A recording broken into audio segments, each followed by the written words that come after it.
Welcome, my dear audience and friends, to Cancer Convos with Grace B. This is your host, Grace B, coming to you from New York City, the city that never sleeps and is home to Cancer Convos with Grace B. I would like to thank you all for your amazing support on all my platforms. For the newbies, this show aims to demystify the cancer disease and to bring experts and stakeholders into the cancer space to come give their take.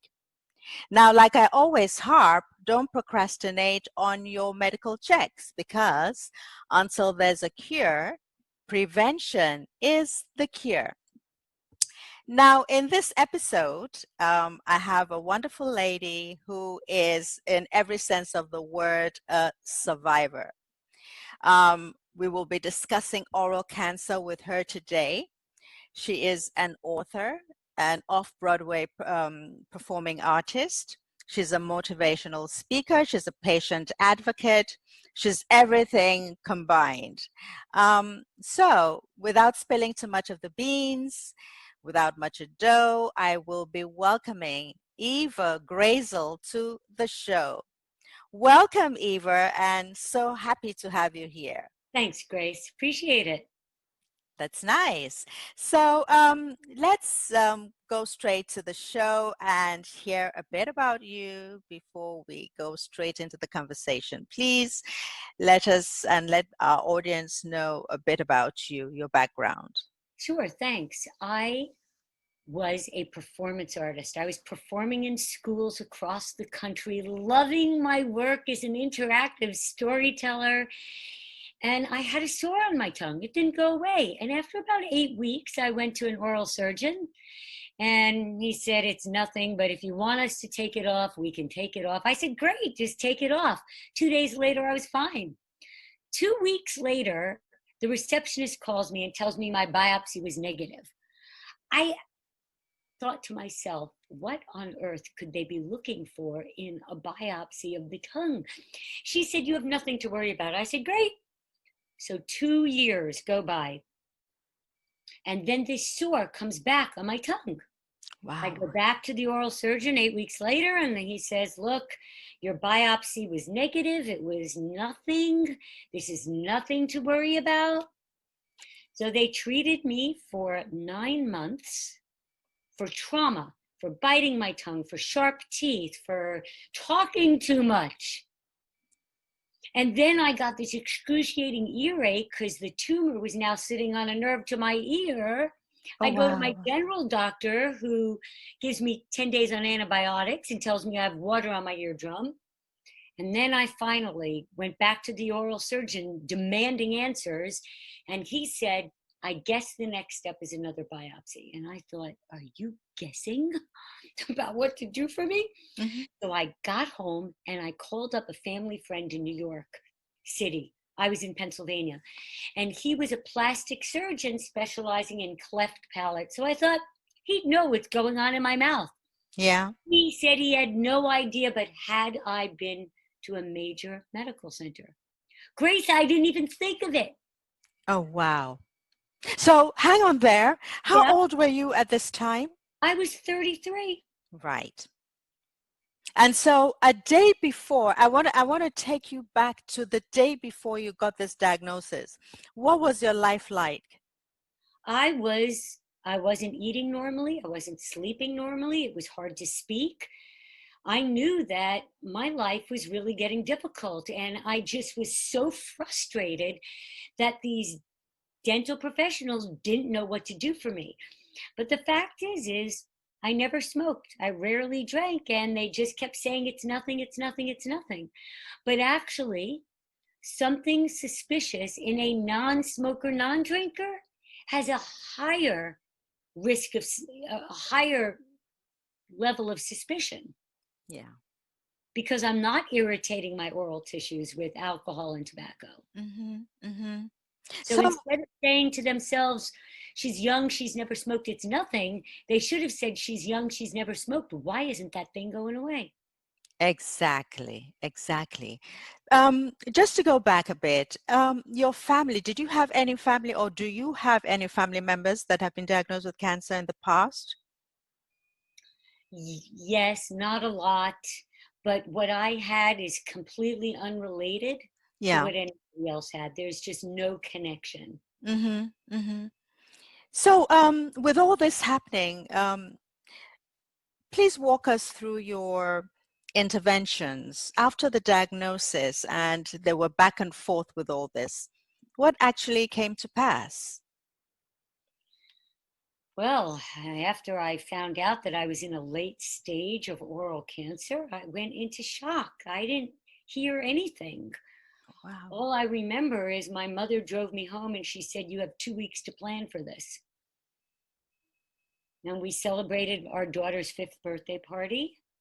I called and canceled all my upcoming performances. And I called family and friends and gave them the news. I think that was the hardest. Oh, wow. I can imagine. So, what did your treatment consist of? What was it you had to go through to tackle this problem? Well, the first part was surgery, and I had a radical neck dissection. They took the entire sternocleidomastoid muscle, this big muscle. I Mm-hmm. don't have it on this side. And they reconstructed my tongue from my arm, Oh, where I have, wow. you know, and from my leg. They took an artery from my arm to feed blood from my carotid to the graft site. It was an extraordinary surgery. The fact that I'm articulate, And you are. Mm-hmm. because I don't feel the left side of my tongue, I don't taste there. I can't chew here because I don't feel the food. And if I can't feel the food, I chew my tongue, which happened. So I've learned over the years how to be really talented at keeping food only over on the right. But Yes. it does cause a lot of imbalances in general. The fact that I don't have this muscle and I don't chew here and everything happens on this side, my head is constantly not balancing on my head and I get neck aches and headaches and I have all kinds of long-term effects from a late stage diagnosis. Absolutely. I can identify with you. So, did you go through, you went through surgery. Did you have to go through chemo or anything? So I had surgery, and then 8 weeks after that, once I recovered, I had a maximum dose of radiation to the head and neck. The Ooh. radiation hit me from here to about here. Maximum dose. It was, with surgery, Grace, every day I felt better. And when you're feeling better, there's hope. With radiation, it was very different. Every day I felt worse. I kept thinking, it can't possibly get worse than this, and it did. Mm-hmm. So, this happened about 20, 20 something years ago, right? 22 years ago. Yeah. And where are you? Do you still go to see your oncologist? You obviously you have to go back for Well, follow-up visits and I've all moved to that. Florida. I only see my surgeon in New York when I think something is seriously wrong. And Mm-hmm. I've been to him a couple times over the years after my regular checkups were over, which was at 5 years. Mm-hmm. Um, I have found someone in Florida, so I'm starting to develop a team, but Oh, it's good. mostly, Grace, and I think you would agree with me that you've got to be your own advocate Advocate. when something doesn't feel right, when something doesn't look right. I mean, I have to look at my tongue and it's changed over the years. So a new dentist who looks at my tongue, it's frightening. There are there are big valleys in my tongue, crevices. He'd have red spots and white spots. I mean, he would look at or she would look at it and be very uncomfortable. Whereas me, I know that that's normal for me. Oh, my dear. Yes, we all have this, we've all had to adapt to a kind of sense of normalcy with Yes. everything we have been through. But I'm so happy that you, having moved, you've been able to connect with, what should I say, a multidisciplinary team to take care of whatever issues or Well, follow-up there's visits. specialists now. So I see a periodontist, a general doctor, an oral surgeon. So, yeah. Yeah. That's Now good. it's all about specialties, right? Seeing a specialist. Absolutely. We're right in the thick of things in medicine. When it comes to medicine now, we're subject matter experts, as we say, because of all that we have been through. So now there's no treatment going on. Your NAD, thank God, right? No evidence of disease and all that. No, I feel very lucky. That's fantastic. So, do you have any tips for anyone that would be listening to us now, going through any, maybe an oral cancer diagnosis or any diagnosis whatsoever? What would you say to them right now? Oh, I have so many things I could say to them. Let's start with one of my passions, which is sharing a cancer diagnosis with children, no matter what age. Whether you have grown children who are very busy with jobs and little kids, or whether you have little kids in your life that love you, sharing a diagnosis of cancer is not something to be ashamed of. It's not a death sentence. It is an opportunity to teach, to leave a legacy, Mhm. to leave a legacy of what it means to be a friend, a family, what compassion looks like, what empathy looks like, what support looks like. I mean, Grace, I don't know about you, but I have had friends that just, when I went through treatment, they disappeared. And then suddenly they come back into my life, and I'm like, where were you? And my friend said, oh, well, this was too difficult for me. And I said, too difficult for you? What I about me? yeah, I realized that that's a friend that I no longer wanted to put energy into the friendship, Mm, because friends are great for the good times. and That's the bad. easy. That's easy. Good times are easy. It's the hard times where friends really shine their light. Mhm. And if you've got a friend who's there for you in the hard times, that is a friend For you need to, keeps. for keeps, that you nourish and cherish that relationship. Absolutely. You're darn right. Excuse my language, but I just have to say that because that the friendship aspect, um, especially when we're going through a diagnosis. I did lose friends, and like you rightly said, they all came back when I started popping, you know, and the same reasons were given too. Oh, we couldn't stand seeing you shrivel in front of us and all that. But those were friends, there were a handful. The whole world didn't know about my diagnosis until afterwards.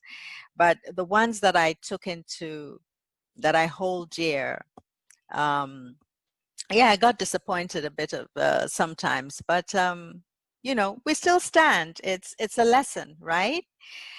Like I always say, God allows things, or should we say, the universe also allows things to happen for a reason. So instead of you cutting off friends for one thing or the other, things happen for you to be able to, see clearly, if you know what I mean. Think that it's that it's human nature to complain about all the things you've lost in your life, whether it's a breast or a part of your tongue or your brain or wherever else. It's easy. It comes naturally to complain Hmm. and mourn your losses. And it's a lot more difficult to recognize your gifts. And throughout our ordeals with cancer, it's it's a lot more challenging to constantly look for your blessings. And when you practice that and do that, I think that you teach everybody who knows you and loves you how to look at challenges with gratitude, with grace, with and cherish the friendships, like all the things that you can learn from going through something challenging like that. Yes, yes. And I find out that with those of us that have been through what we have been through, we're, we're much more intentional about whatever we do. Right. Intentional about friendships, intentional about family, friendships, and I mean, intentional about life generally, intentional about every little thing, even intentional about what we're going to eat, because Yes. these are things that we used to take for granted, but now they matter a lot to us. So we live with intention. Right. So these are the, what should I say, the cons of our challenges, that we live with intention. I wanted to ask, at this time, I know with your diagnosis and everything, like every other thing, um, being with your children, like you rightly said, having to be up, full frontal with them and let them know exactly what is going on, why mommy has to have her tongue cut and all that. What was your emotional health like during this time? Is easy to talk about it now because we're Right. several steps ahead. But but being in that moment when you really have to connect, what was your emotional health at I have that to say time? that there was not a lot of energy I could even put into thinking about that, Grace, at that time. I mean, now I realize how important it is for everybody in the family to have emotional support. I recommend anyone going through cancer to make sure, if there are children in the household or in the family, that they have an outlet for their feelings. Hmm. Basically, children are very intuitive.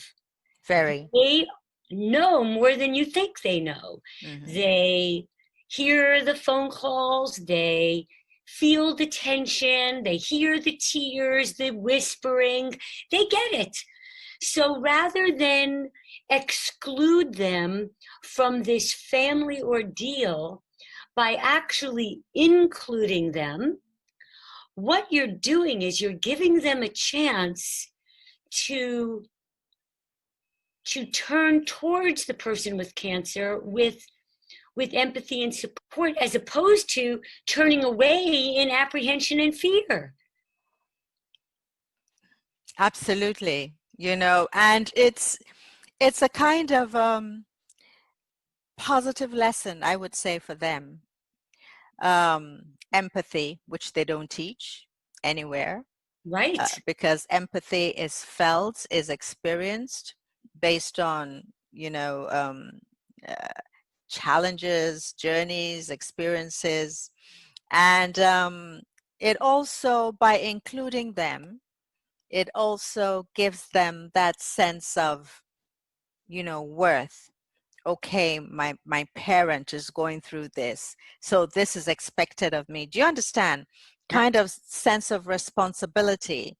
That's why you see a lot of, like my daughter, she grew up right in the space of a year and a half, mentally, not even physically, mentally, because it was a challenge. It brought out the best. It brings out the best in children. Well, it can. It can if that child has uh, if their feelings are addressed, basically. I Mhm. mean, when you ask a child, how does this make you feel that mommy has cancer? Allow a place for them to talk about their feelings. Because if you don't, that that fear could sit with them for a very, very long time. And Yes. there could be anger and other feelings associated with it that, if they're never addressed, they stay with you a long time. Exactly. And it affects them psychologically as well. So it's necessary, like you rightly said, to have those moments, those conversations. And one thing I also tell other parents when I'm having talks is, not to dwell on themselves. You know, I, if put on the best face you have. Your caregivers, your children, they would feel better and less stressed if they saw you trying to make an effort. Yes, it's difficult to say that because one is going through so much, But I still remember, and I've spoken to a couple of people who say, you know, Grace, when I was going through this, I had the widest smile on my face once my kid walked into the room. And after they left, I started crying. And you know why? Because I wanted to let them know that I was getting better, even though I wasn't feeling good. So when your like you rightly said, your children know that, oh, okay, these are tough treatments, but our parent is getting better. It does something good for them. I know one thing that I always like to tell caregivers is it's okay to be upset. It's okay to, but when you're with the person with cancer, try to put your best face on and then go cry on your friend's shoulder or someone else's shoulder. Because as the cancer survivor, it was enough to go through all this, but then to worry about how my my family members felt about it, that was like I as a nurturer, as a mother, I'm always taking care of everybody else, but taking care of your feelings when I'm going through it was like too much. So my Yes. mom, even though it was incredibly difficult for her, she would walk into my house to help, and when she left, she'd see her friends and she'd cry. But in my house, in front of me, she was always positive, and that made all the difference in the world. Exactly. It did. And that's exactly the steps I took too for family. Yeah, as soon as they left, I would cry my eyes out. But yeah, it's here we are. So these are the things that I put out there to say caregiving is not easy, so we have to make it lighter for those that love us and take care of us, you know. Right. Yes. So how did this whole experience have any impact your life? Did it alter your life in any, way? Most definitely. Mhm. I mean, basically, I started, well, let's just say that I had regrets. When I got a second chance at life, I had regrets about how I had raised my children. I had been like, I took them to piano and ballet and soccer and play dates and museums. Like I did all that. And yet I felt like I fell short in raising them with the values that I hope to live on. So when I got a second chance, I made some changes, simple changes that had a Mhm. lasting impact. And one of them had to do with the charity box. Basically, I had this beautiful box made by an artist, and the top opens, and the idea is that we recognize what we're grateful for and put $1 in the box and pass it around. And it what it did was it helped the children hear from us what we were grateful for, the adults. And then it helped shape what they were grateful for. So it no longer became about gifts or getting awards, but it was more about the people in their lives, the safety, the food, the sustenance, the parts of the earth that we have to put energy, maintain ourselves. And they started to be grateful for more meaningful things. Yeah, that is wonderful. $1 every day that we're alive for gratitude is even way too much. I mean, Right. God, life has given us so much more. There's no way we could even quantify it. But that gratitude attitude is what is very, very important in seeing that, oh, we have come out of it alive, and we have to give back and pay it forward. Now, I want to come to the part of paying it forward. You're doing amazing things. You're an author. You're a motivational speaker. You're everything, and combining all those is something. Well, So I think one of the biggest things that I did was I started an oral cancer awareness campaign. yeah, I'm coming So, to that. I'm coming to oh, that because okay, I don't want you to gloss over it. I okay. want you to actually take us um, really deep into the oral cancer thing. That's why I have I don't want to bring Okay. that up yet because I've done my homework on you, madam.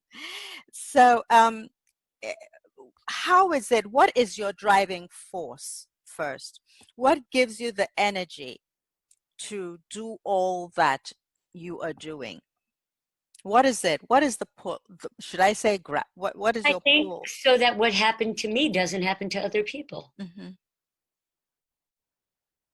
And Is that drives me to, and also every time I tell my story, I feel like it's therapy on some level because it gives a purpose to why I went through all this suffering.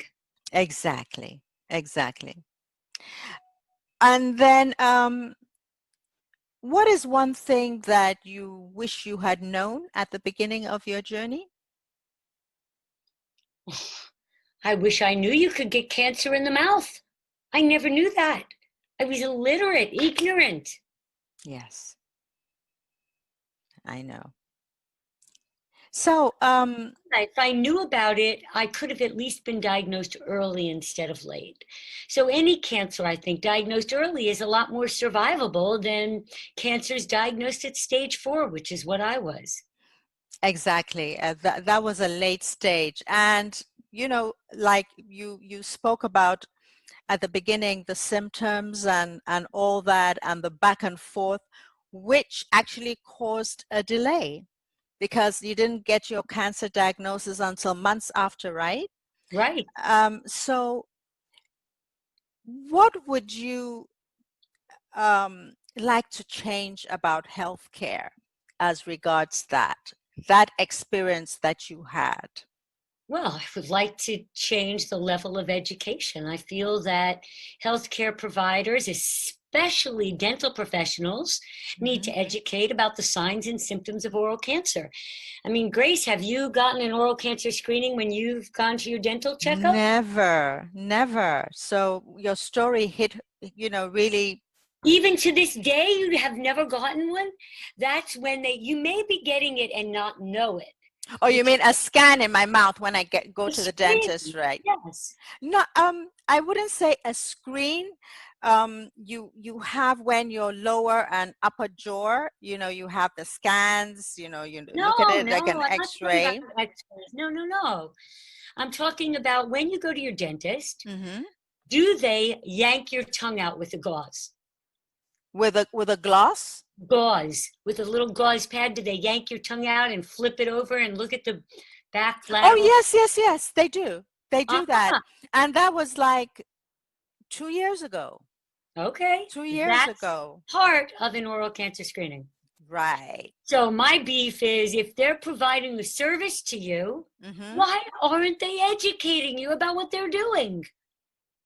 So now that you tell me that, you see, I never knew that they were actually doing the screening because they would actually have that gauze and go left and right and up and down Right, and then, move on to other things. So right. if you hadn't told me this now, I wouldn't have known that that is all the process of the In screening. addition to telling you that they're giving you a screening, they should educate you about what the signs and symptoms are. So, what if 2 weeks after you were at the dental office, Yeah. you get a little sore on your tongue and you're thinking, oh, well, I probably bit my tongue, and you think nothing of it. Hmm. And because you have no idea that something like that could be serious. Exactly. Grace, do they feel your neck? Do they Oh palpate? yes, for my lymph, they check my lymph nodes and everything. Oh yes, I mean, So as for that's that, yeah. because HPV vaccination is to prevent the HPV Hmm. oral cancer or pharyngeal cancers. Hmm. And I believe and I promote on 6-step screening self exams. Just Hmm. like we do breast exams or skin exams, and we know what to look for and feel for, Yes. why aren't we getting to know our mouths? So, next time you're brushing your teeth, which hopefully is tonight, you're going to look in your mouth and say, ooh, look at that. There's a spot there. Let me keep an eye on that. Hmm. Get to know what's normal in your mouth. Hmm. Feel around. That's good too. Um, and then when you see something that wasn't there before, you're going to be, ooh, wonder what that is. Keep an eye on it. Be your own advocate. So a self-exam, one of the steps in the self-exam, and we can do it right here, Grace, is Yes. to turn your chin to one shoulder, and this muscle Mm-hmm. is going to pop out. Now, start at the top of the muscle and feel all the way down that muscle Yes. any hard, fixed lumps. And notice that if you put your chin downward, it even pops out even more in a different way, and you could get even deeper in there. Mm-hmm. That's where a lot of lymph nodes hang out. And if one of those lymph nodes is hard and fixed, it could be serious. So for all the men out there who are watching the show and you're shaving and you feel a little lump and you think it's a sebaceous cyst or a hair follicle, Exactly. think twice. Mm-hmm. Don't procrastinate. Right. Men are the worst when it comes to healthcare. Yes. So they delay these things and say, oh, it's just a razor bump or something. And Right. then, up and leave. Right. You're so right. You're so right. Yeah. So coming back to your I would call it a movement as regards oral health. Tell us more about that. Now that you've given us a little bit about, our dental care. Well, basically, oral health is critical. The health of your mouth is the window to the health of your whole body. So if you're using a toothbrush that is very not soft, you could actually be, you could scrape your gum. And if you get a cut in your gum, it could introduce infection. And infection could go systemically throughout your whole body from your mouth. Mm-hmm. The mouth is really a critical area. And it's funny, Grace, how the mouth is dental and everything else on your body is medical. Go figure that out. So whenever there's a dental problem, it's like a different part of your body. It's the least, it's common. It doesn't, if you said, I mean, even when you tell people, because oral cancer is relatively rare, you know, um, I don't think I've met other people that have had oral cancer. I haven't. Maybe yeah, maybe neck, cancers or Thyroid, whatever. thyroid. Yes, but to actually say that I have met Tongue. one except you that has had their tongue cut out and all that, I haven't. So that awareness that you're doing is fantastic, to be able to drive the message home for people not to take anything for granted, Right. in the mouth. Check it as you would check any other part of your anatomy.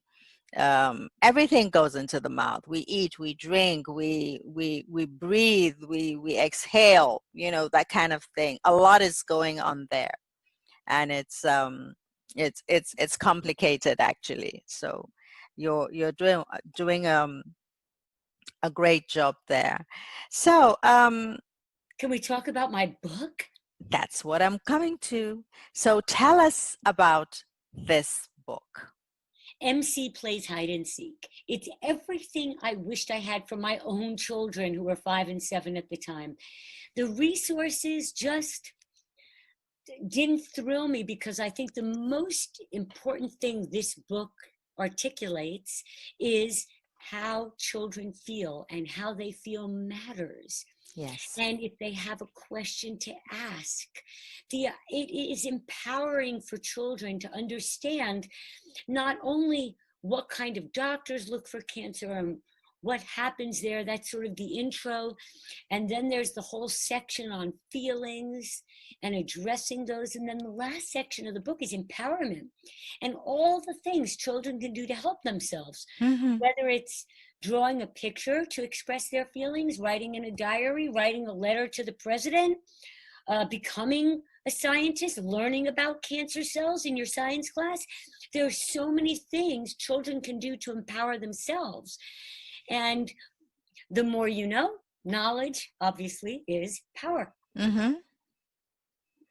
That is great. So how may my viewers connect with you on social media, and where can we get your book? The book is everywhere. What Barnes is and it Noble, called? Amazon. MC Plays Hide and Seek. MC Plays Hide and Seek. Yes, so the Okay. name of the book used to be Mr. C. This is the second edition, Mhm. and I've decided this book has to be gender neutral. Great. So now it's MC. Mm-hmm. Mm-hmm. So on social media, how can the viewers, reach out to you? Even though I have all your social media links, and I'll be putting it when this is uploaded on my page. But I'd like you to, explain more, please. About how to get it? No, no, no, about your social media links. Oh, everything is Eva Grayzel. Okay. Facebook, So Instagram, Twitter, LinkedIn. So connect. absolutely. All right. So watch out, guys. I'm going to be putting her information out there. Her new book, or should I say the second edition of her book, is going to be focused on children. And that is very, very important, especially for those of us who have chronic illnesses and wishing to communicate with our children or grandchildren or whatever. So you're going to be hearing more about her book on my pages, my LinkedIn channels, and definitely it will be something that you will enjoy, and it would be educative. You also have a YouTube channel, don't you? Sure do. Eva Grayzel. Exactly, because you didn't mention that, YouTube, so that's why I'm throwing that in. So Eva also has a YouTube channel. Her links will also be written out there for you guys. So, my dear Eva, this has been a wonderful, wonderful conversation with you. The last time we had a wonderful conversation like this was when we got to speak about our experiences at the Cancer Council morning tea of Australia. That was a very nice show that we had, Yeah, and we met in Australia yeah, we met in Australia. virtually. Yes, yes, and that was so great. So thank you ever so much, Eva, for coming on board and sharing your insights, your wisdom, your nuggets, and giving us a bit of your light and encouraging anyone that is going through any diagnosis to have the gratitude attitude. Thank you so much, Eva, Thank and blessings. So let me sign out and then I'll formally sign you out, okay? So, my dear friends, there you have it. You've been listening to the amazing Eva Grayzel. You've heard a lot about her, especially about oral health care and what we all must know and should do. Be on top of our game always and make sure anytime you're brushing your teeth, which must be 3 times a day, make sure to check out your tongue, your gums, and your teeth, okay? So, until the next one is Grace B signing out. Ciao, ciao. Thank you. Bye, Eva. Thank you so much. Bye. Bye.